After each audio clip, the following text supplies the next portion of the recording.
My husband and I have been married for 9 years, and one day, we just celebrated our anniversary. We have a delightful 4-year-old daughter who is the light of our lives, and we also share our home with 2 energetic dogs. We're a happy family overall, but there's a notable challenge we've been facing. My husband and I spend relatively little time together as a couple.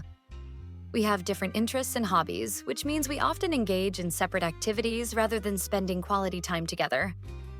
Recognizing this gap in our relationship, I started suggesting that we take a few days off for a holiday. Just the 2 of us. I envisioned it as an opportunity to reconnect, strengthen our bond, and enjoy each other's company without the usual distractions of daily life. Work commitments, parenting duties, household chores, and the constant buzz of routine. Planning such a getaway is quite an undertaking for us because it requires my parents to drive across the country to stay at our house. They would need to take care of our daughter and the dogs while we're away, which is a significant commitment on their part. Despite the logistical challenges, I felt it was essential for us to prioritize our marriage. Initially, my husband was reluctant to take time off work.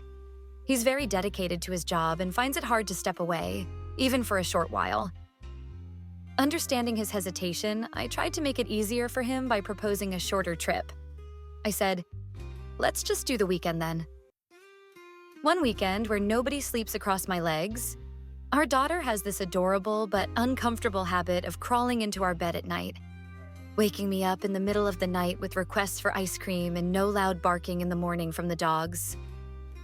I was really looking forward to a brief respite from our hectic home life, imagining peaceful mornings and uninterrupted conversations. He responded by saying, "I am not wasting time in the hotel. I want to climb a mountain."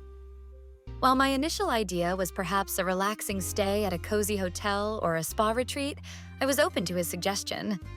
I thought about it and replied, "Fine, whatever you want. We usually do what I like, so climbing a mountain is fine."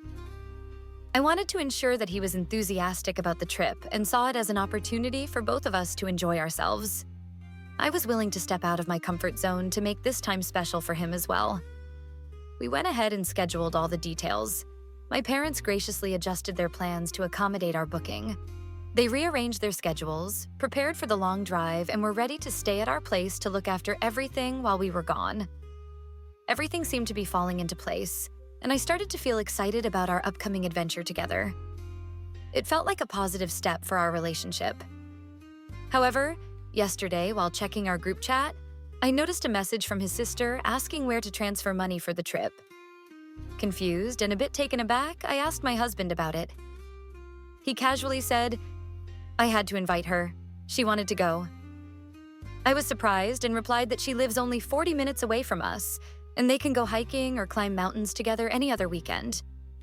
I pointed out that this trip was supposed to be for just the 2 of us, a rare opportunity for some alone time. He brushed off my concerns, saying, "The more the merrier, what is your problem?" The situation escalated from there.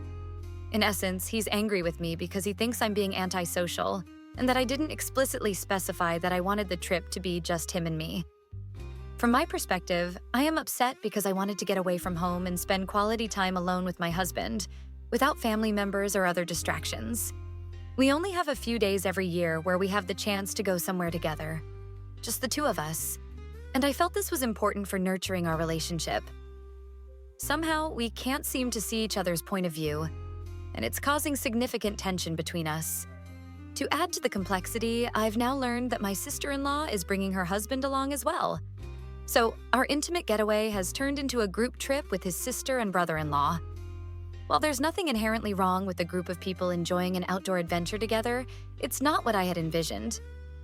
I wanted to spend focused, uninterrupted time with my husband, strengthening our connection and enjoying each other's company without the usual responsibilities or social obligations.